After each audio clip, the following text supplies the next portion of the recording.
Welcome to the Real Estate Guys radio program. I'm your host, Robert Helms. One of our favorite things to do is get around folks who have become successful and learned the right path. Today is a real-life success story from seminar to syndicator. You're going to meet our great guest soon on the Real Estate Guys radio program. If you love real estate and have always wanted to own your own business, listen up.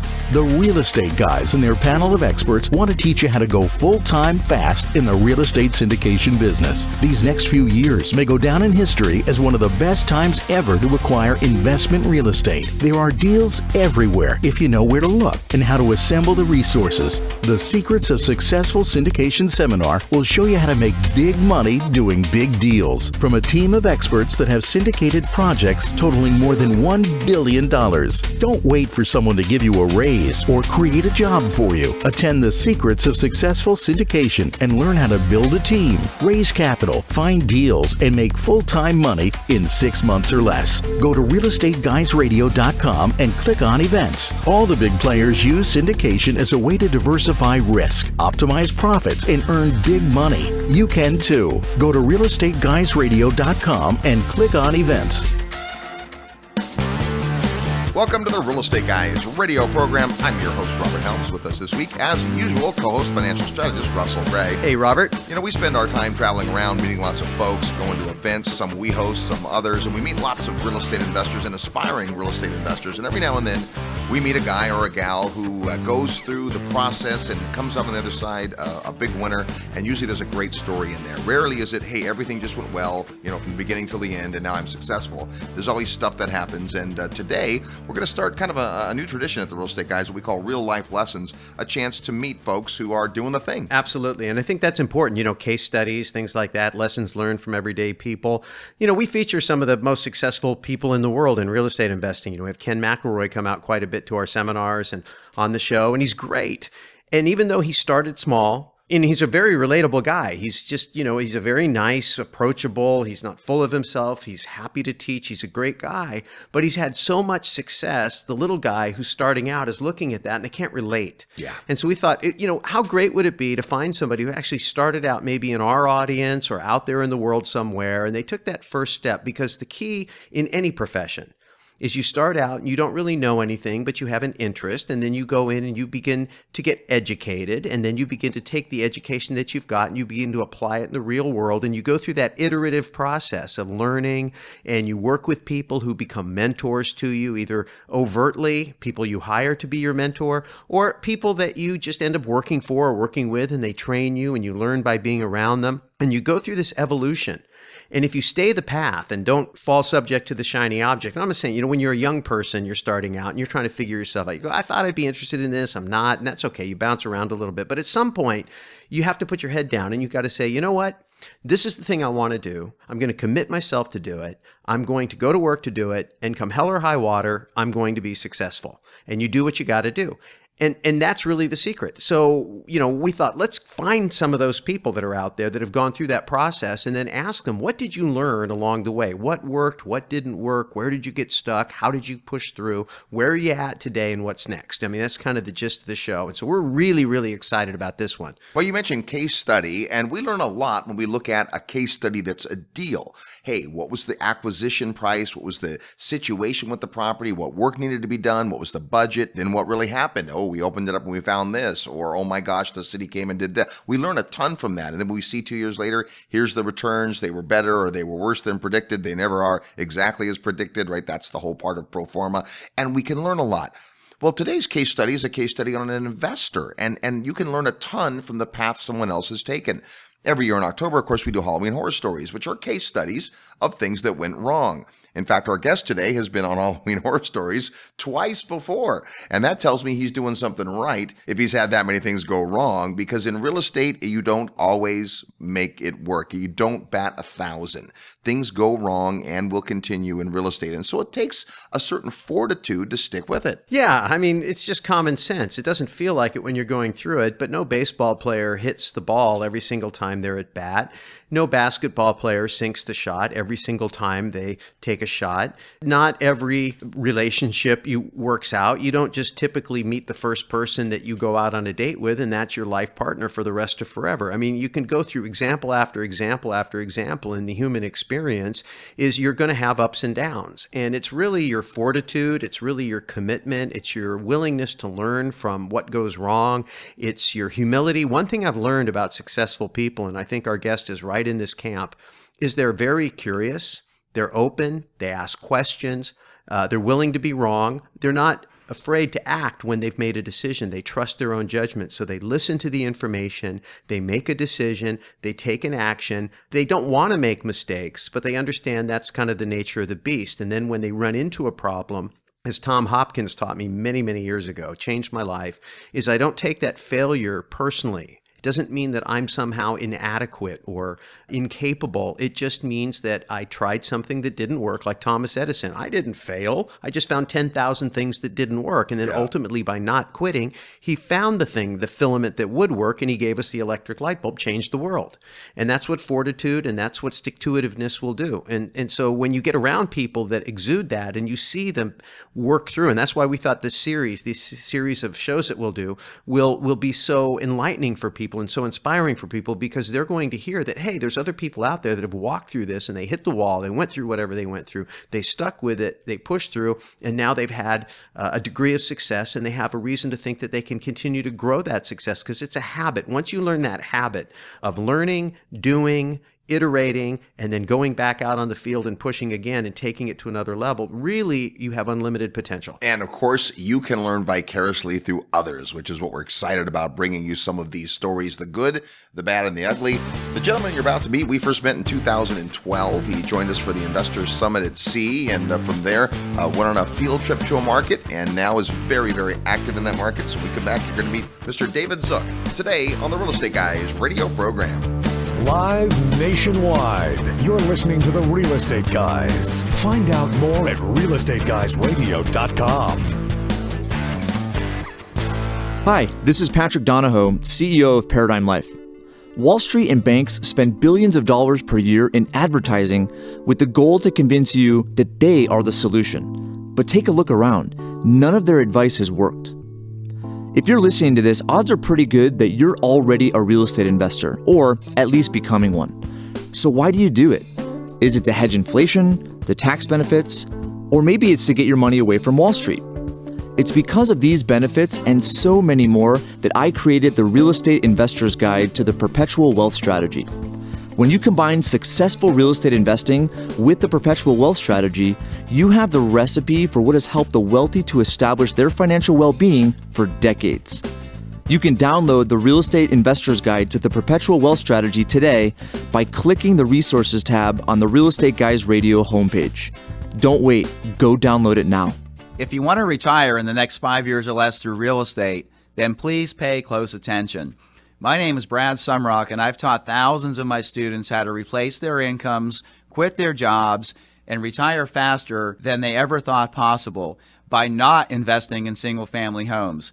You see, there's a secret to retiring fast with little risk, and it has nothing to do with being a landlord, fixing toilets, or flipping houses.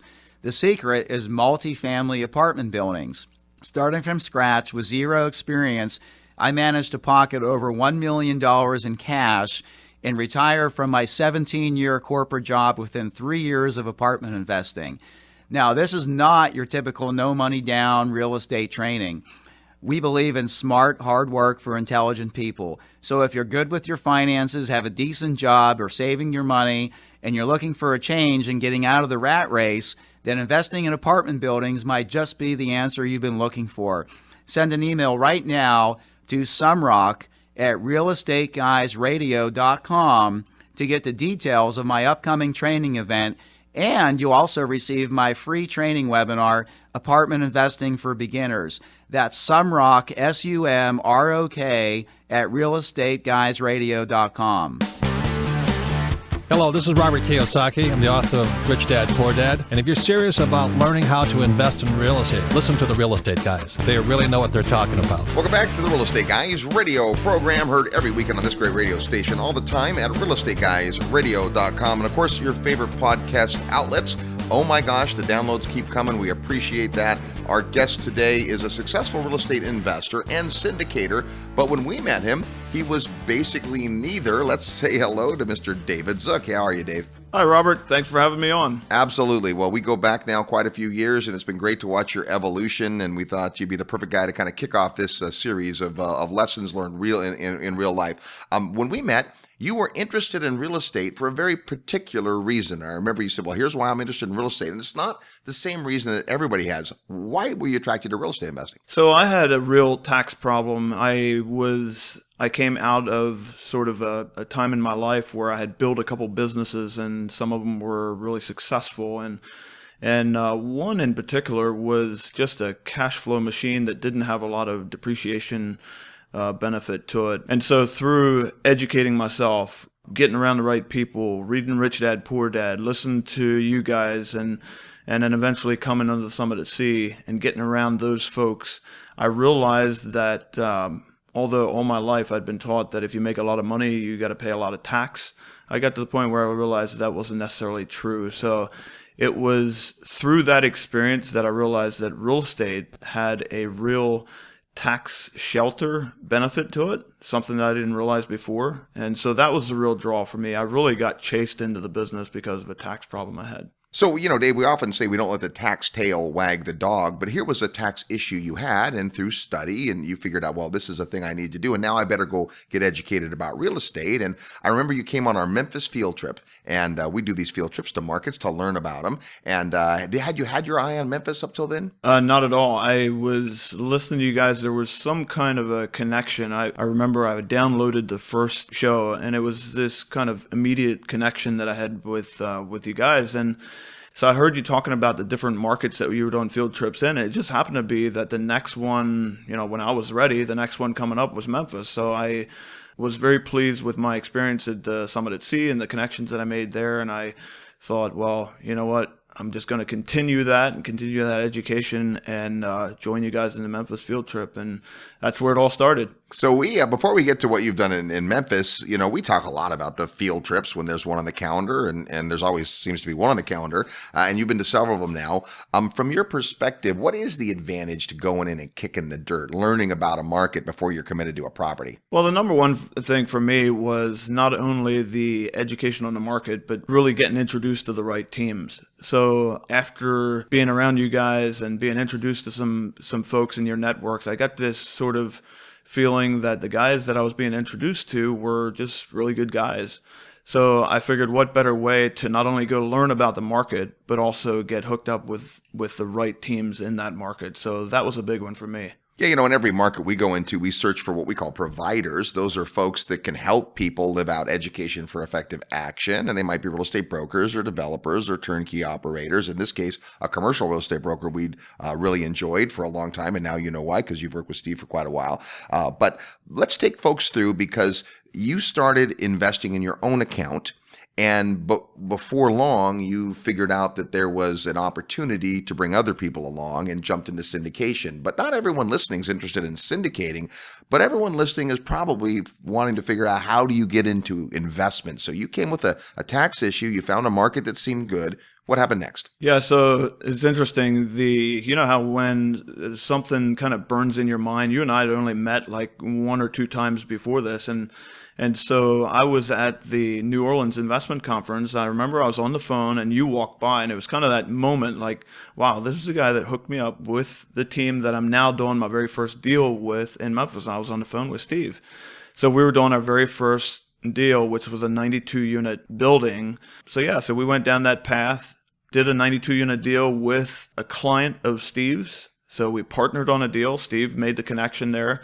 And that's the thing. That's the lesson, is when you get around right people, when you get around really good folks, they also have really good folks in their network. So we ended up doing a deal. Really liked the way my partner worked, really liked the deal. We were making double-digit cash flow on this investment. And so we did another one. We bought a 252-unit deal together. And after buying a couple hundred units together, I got my family involved, and then it got to the point where eventually we had to slow down because of obvious reasons.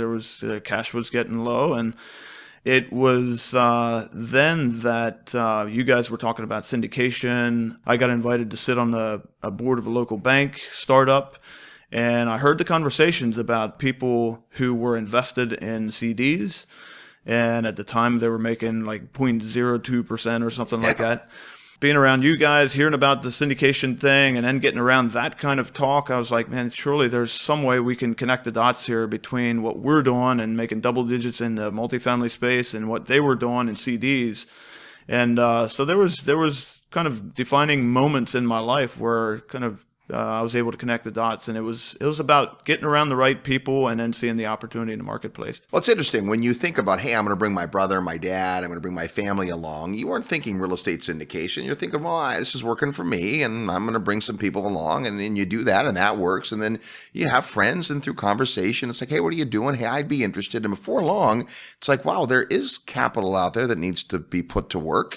Today, you are a professional fund manager. I mean, you raise money for a lot of different types of projects. Let's focus still on Memphis just to give some perspective. When did you close on your first building in Memphis? Do you remember? I think it was 2013. And today, how many units do you and your partners have in Memphis? It's around 2,400 units. Okay, so that's pretty good success and watching it happen, right? Some in your own account. And obviously you had some wherewithal to be able to buy a few hundred units. It's not maybe as much wherewithal as folks would think because Memphis is a low-priced market. It certainly was in 2013, but it took some gumption and you put your own money where your mouth was, so to speak.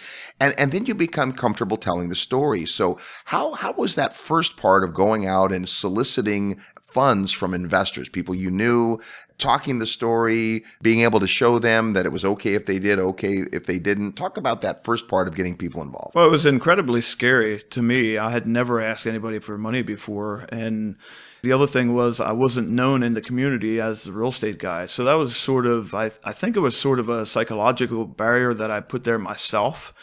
But it was also, I was known as the local business guy, not the local real estate guy. So it was something that I had to get through. What really helped me, though, was I had some success in that space. So I was able to kind of point to a couple projects. That really gave me the leverage that I needed to go out and talk to folks. And the first deal that I did was we needed $850,000 in cash, and I had 45 days to fund it. And never raising a dime before in my life was incredibly scary. But what really helped me was I made a decision early on before I even started syndicating that if I was going to do this, I wanted to do it right. I wanted to get around folks that were deeply ingrained in that space. And that's when I became a Syndication Mentoring Club member with you guys, and that's what really gave me the momentum to get started. Well, and we don't talk much about our Syndication Mentoring program on the radio. If you come out to our Secrets of Successful Syndication event, then you would learn about it. But basically, we put together a small group of folks who are seriously committed to want to do the right thing and raise money and understand the rules involved, right? From a legal point of view, from a deal vetting point of view, from a communication to investors, all those kinds of things. And so what I want the audience to hear is it doesn't matter what type of real estate you want to be involved in this case, syndication, whether it's multifamily, whether it's single family, commercial, agricultural, finding someone who knows that and having a peer group.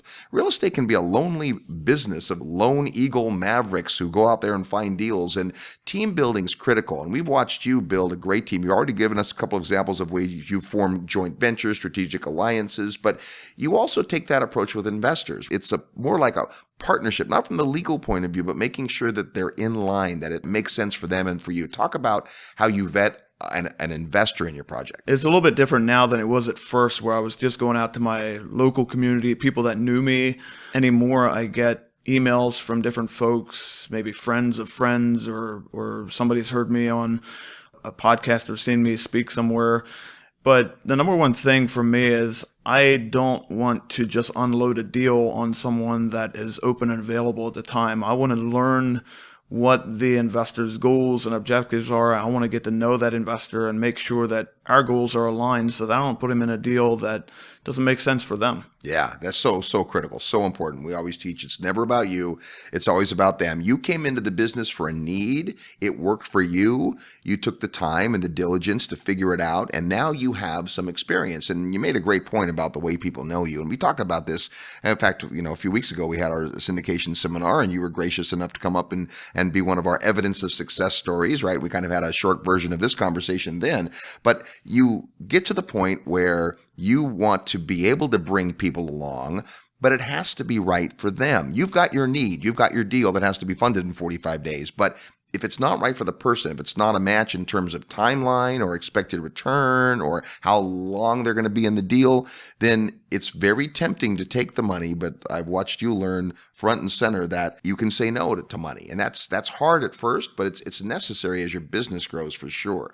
So now you've been syndicating, you've been raising money, and the first several deals you did were in Memphis. And then you decided it made sense to have another market besides Memphis. Talk about that part of it, because you were doing really well in that marketplace and you're still very active in Memphis, but today you're not a one-trick pony, if you will. Yeah. So, the number one thing for me is I look for teams to do business with, and I've done that in several areas, but I remember clearly when you guys invited me down to Belize, and my number one thought was that, Belize, I knew nothing about it, and it wasn't on my radar at all. But I knew that if you guys were involved in the market, that I wanted to go see it. Well, and Belize is completely different from Memphis in terms of, everything about it. And yet still being open enough, you decided there was opportunity there. And now all of a sudden, this is the lesson, I think, when you only have one thing to sell. Hey, we're multifamily in Memphis. Then it's either a yes or no with investors, and that's fine. But as soon as you have even two things to sell, now it's an either or. Once you have three things, now it's pick from the list. It doesn't mean that you've got something right for everybody, but you have two different markets. They're in different countries. They're different types and profiles of properties.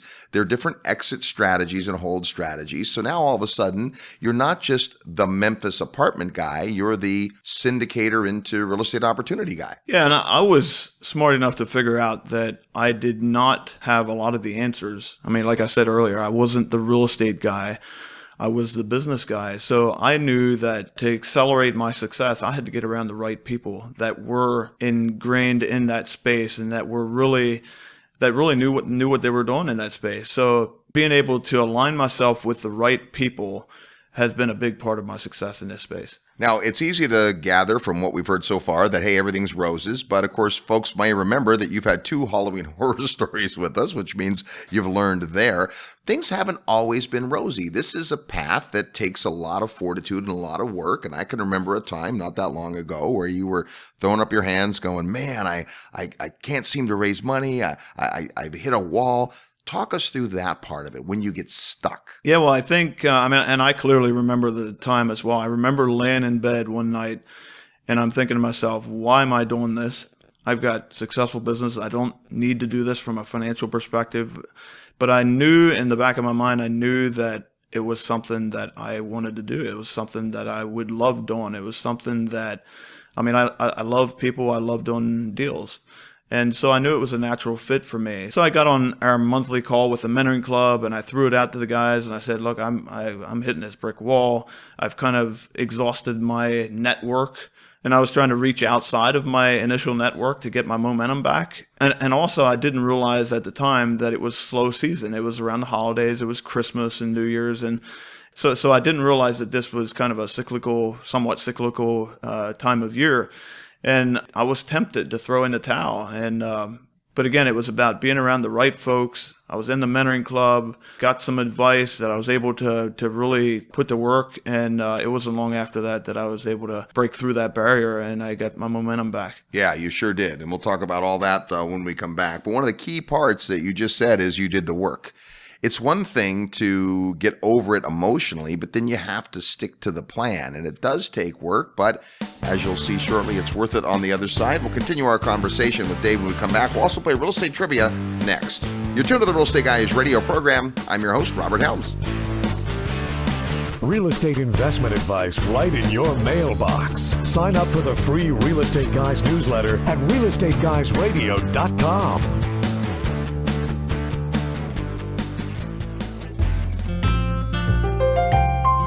Hey, it's Robert Helms. Thanks so much for listening to the show today. I want to personally invite you to come see an amazing real estate market that combines excellent cash flow, offshore diversification, and what we affectionately call lifestyle investing. Come join me from May 5th through 8th in the beautiful country of Belize. The Real Estate Guys have been bringing investors to Belize for more than 10 years now, and our discovery trip is designed to show you the market like nobody else can. Sure, Belize is breathtakingly beautiful. The people are wonderful, and wait till you taste the food. But the real opportunity is the real estate investment potential. 2016 was the biggest year in tourism Belize has ever witnessed, and this year is off to an even better start. How does that translate to real estate investment? Well, that's what you have to come see. There's all types of opportunity in Belize when it comes to real estate investing, including both long-term and short-term rentals, commercial and retail triple net properties, business opportunities, land acquisition, development, agriculture, and more. And as the only country in Latin America with English as its official language, it's easy to understand the law. Property rights are strong, and contracts are in English. And in Ambergris Caye, the market will spend time in, a unique situation exists where demand for rentals continues to outstrip supply, creating a compelling environment for investors. So come see for yourself.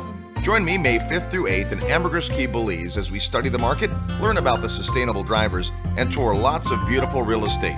And like all of our field trips here at the Real Estate Guys, there are no properties for sale during the weekend. Rather, you'll meet lots of local providers that will help educate you about the market so you can follow up with them after the trip if the market is interesting to you. But that ball's in your court. You'll receive their contact details, but they won't receive yours unless you give it to them. You've heard about Belize and the Real Estate Guys for all these years. Now come see what all the excitement is about. Plus, we'll have lots of time over meals and activities to talk about all things real estate. To get the details, go to the website at realestateguysradio.com and click on Events, where you'll find the Belize Discovery Trips. Once you register, you'll get information about our group hotel rates, as well as travel details. So join me in Belize. It's a beautiful country with lots of amazing possibilities, and the only thing missing is you. Go to realestateguysradio.com under Events and join us for the next Belize Discovery Trip. I look forward to seeing you in beautiful Belize.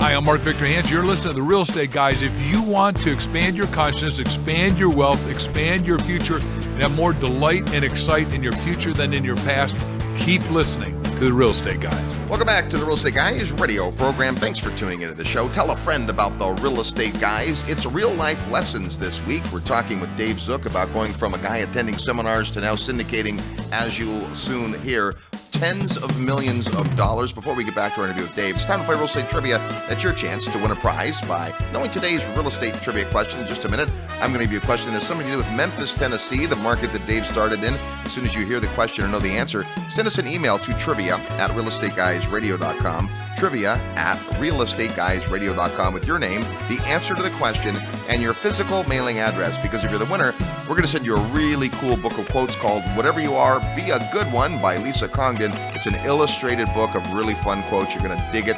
That will be yours if you know today's real estate trivia question. Before I give you that question, last week on the Real Estate Guys, we had David Zook on the program talking about chocolate and the cacao farms, and we asked this: where in the world does the cacao tree originate? In what part of the world is cacao known for? Well, the cacao tree is native to the Americas. It originated in Central America as well as parts of Mexico. Today, grown all over the world. Here's our real estate trivia question for this week. One of the best known places in the city of Memphis is Beale Street, and on our field trips, we always take a walk down Beale Street.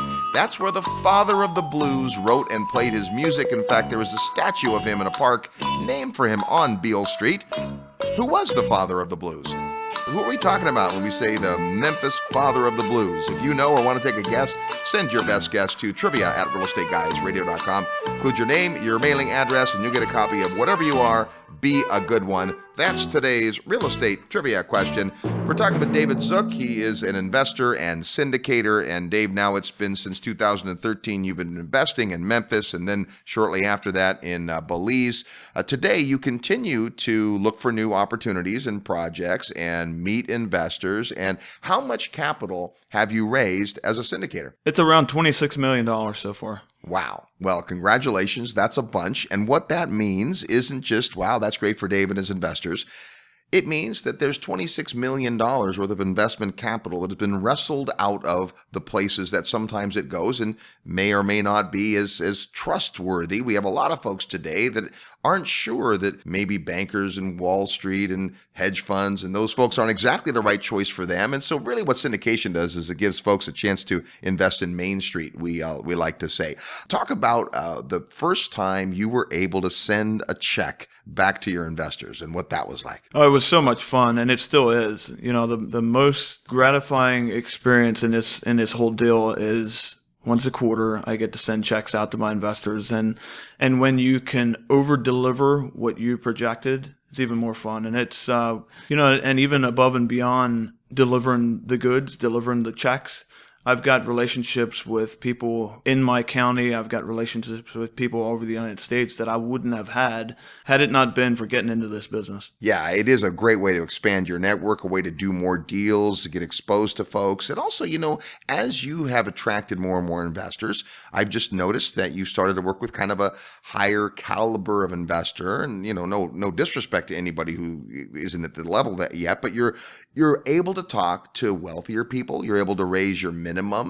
Talk about that part of the transition. Early on, most of your deals were maybe $50,000 minimum, and today there's guys putting $500,000 in your deals. Talk about making that jump. Yeah, so a couple things. I mean, I never want to forget my roots, and I always like to do business with guys in the community and help people in my community that otherwise wouldn't have access to deals like this. But I've also had a lot of fun reaching out, getting to know new people, and getting into some other networks that I didn't have access to at first. And some of that is just relationships, some of it is experience, some of it is track record, and then some of it's just getting around the right folks and getting introduced to other folks. But it's been fun to kind of tap into other networks and be able to get to know new people and higher net worth people that also like to play in this space.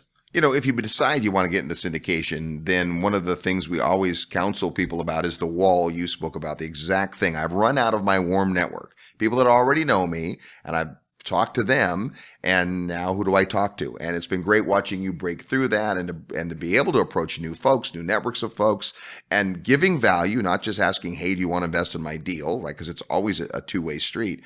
And I think as an evolution, as an investor, many people find the next step is I'm going to syndicate, I'm going to raise money because I've run out of my own funds.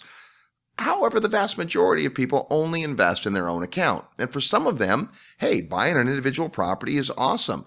But I think what you're discovering is many of the investors that you have are folks who would rather have you do all that heavy lifting than them. And I remember a time in my life when I was in exactly that same situation. I was building my business. I had some traction there. I wasn't plateaued. I was just experiencing some major growth, and I didn't have time to take my eye off the ball at that time. I didn't have a team that could really carry that ball and run with it. I'm blessed today to have some really good people on my team. And because of that, I'm able to go out in the market and do more of the deals and the syndications and the real estate projects that I'm doing today. So things change for me, but I can always look back and see how it was for me 10 years ago. And I can relate to that business owner that's busy. He's got his plate full. He's making a lot of money, but he don't have time to go out and research the market and look for deals. So I know exactly where that person is at, so I can deliver value to that person. He's back home. He's doing the thing that he's really good at. And so I'll be able to come in and just invite him into the deal with us. It's a little different than it was at first when I felt like I had to fund my deal for $850,000. Today it's much more like, hey, we're doing this thing, and I'd love to have you come with us. And it's not about me. It's about adding value to that business owner or that investor. It changes when you no longer worry about the money, meaning that you've got a network that's big enough that when you have a new deal, you're going to get it funded. And in fact, many of the people that you talk to and have along the way go, this looks good. I like you. We've known each other a long time. You're doing it. You've got your own money in the deal, which you always do. So let's do it. Then you've got people who maybe they weren't sure and so forth, but now that you've been doing it, I've seen some of those friends of yours come along, either double down, put more money in the deal, or people that said no 3 years ago are saying, hey, Dave, what was that again? Yeah, so we did have a lot of that. And most of our deals get funded primarily by current investors. And in fact, it was so much so that I had to carve out a little piece of each deal so that I could invite new folks. You always want to kind of expand that investor base. so that when you do get a bigger deal at some point, you have a kind of a bigger bandwidth. So in talking to some of my advisory team, I was able to come up with a plan like, how do I expand my investor base, but at the same time service my current investors? So now today, what I typically do is carve out a 20% piece of the deal for new folks. And I always give my current investors first shot of that 80% of the deal. And normally I give them about 24 hours to get into the deal before I send it out to other folks. So it's been a challenge and it's been a learning experience, but we were able to get through some of them hurdles. And again, it was about getting around the right folks, getting advice from folks that were in that space. And for me, that's what it's always about. It's about knowing where to go to get the answers that you need. I don't have to have all the answers, but I got good people around me that I can get those answers from. Such an important point. So many lessons here, and there's been a lot of them, but one of the things we asked Dave to do, now that you've been on lots of podcasts, you've been asked to speak places, we've certainly highlighted you at our events because you're having success and you're doing great business, which I think is critical. A lot of folks who get attracted to real estate don't necessarily have the best motives, so it's easy to start to figure that out as you're around the business, right? The best folks hang out together, brainstorm together, network together, they're connectors, they have abundance mentality, which you absolutely do. And the other folks, right, they're going to do what they're going to do. But I think always having that peer group is important. We've asked Dave if he would solidify some of these thoughts into a quick paper that you did about the 8 great lessons that he's learned going from student to syndicator. And Dave is not a guy that spends a lot of time writing, although you are a published author. We should mention that. If you ever wanted to know how to make a chicken coop, Dave is the author of Chicken Coops for Dummies. That is correct. It was a point in time in our business where we were just coming out of the 2008 recession, and a lot of people's minds were getting around a little more self-sufficient. They were realizing that they were too dependent on the system. We got chicken coops in all of the lower 48 states, and it was about that time in 2008 where I was doing business with a friend who had just written Raising Chickens for Dummies. All right. And it was a massive success, and so they decided to do another series which talked about chicken coops. So Wiley and a friend of mine approached me about writing the book.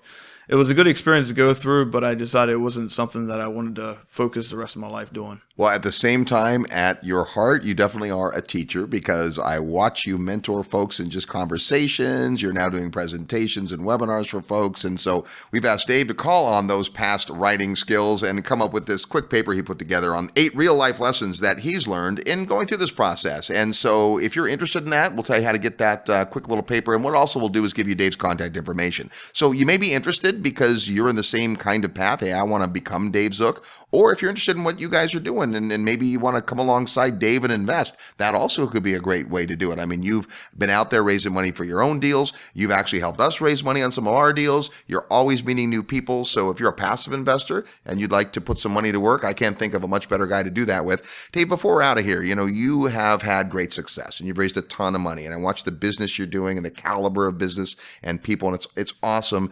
And yet there was a time where you were just sitting there with a problem. So if there's someone out in the audience and they haven't made that step, their problem, it might not be taxes. It might be, I don't have enough income, or I'm worried about my kid's college, or I hate my job. What advice would you have for someone who's thinking, I'm not sure, and I don't know if I can do this? What would you say to that person? The number one thing for me, and I've tried this in several different asset classes, I've tried this in several different niches that I was involved in, I always like to seek out people who are successful in that space and get around those folks. So the number one thing I would recommend is getting around those people, surrounding yourself with mentors, people that are successful in that space, and really lean on them and their expertise. And it's going to help you avoid many of the mistakes you would make going out there and trying to do it by yourself. All right, good stuff. Well, we certainly appreciate your time today. And of course, putting together this report, it's the 8 real world secrets that Dave has found out, the lessons he's learned. And also that's a great way to get Dave's contact information in case you're interested in investing what he's doing. Dave, we always appreciate you. It's great to see you. And thanks for sharing today. Thanks for having me on. It was fun. You bet. You turn to the Real Estate Guys radio program. More when we come back. I'm your host, Robert Helms. Need help with your real estate investment portfolio? Check out the resources page at realestateguysradio.com.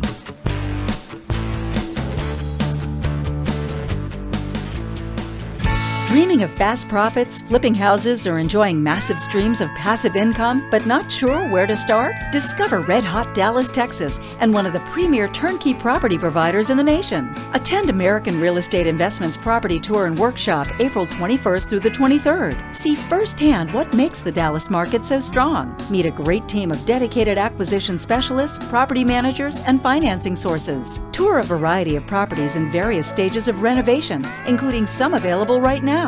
But there's only one bus, so space is limited. For all the details, send an email to dfwtour@investmentpropertyshowcase.com. That's dfwtour@investmentpropertyshowcase.com. Memphis is famous for being the home of the king of rock and roll, but it's also the king of cash flow. If you're looking for affordable cash flow properties, it's hard to beat Memphis. Get your portfolio rocking and more cash flowing your way by calling Terry Kerr at Mid-South Home Buyers. Terry's the king of turnkey properties. Contact Terry through the resource section at realestateguysradio.com. And be sure to order Terry's tips for turnkey rental property investing report. It's free. Just send your request to turnkey@realestateguysradio.com.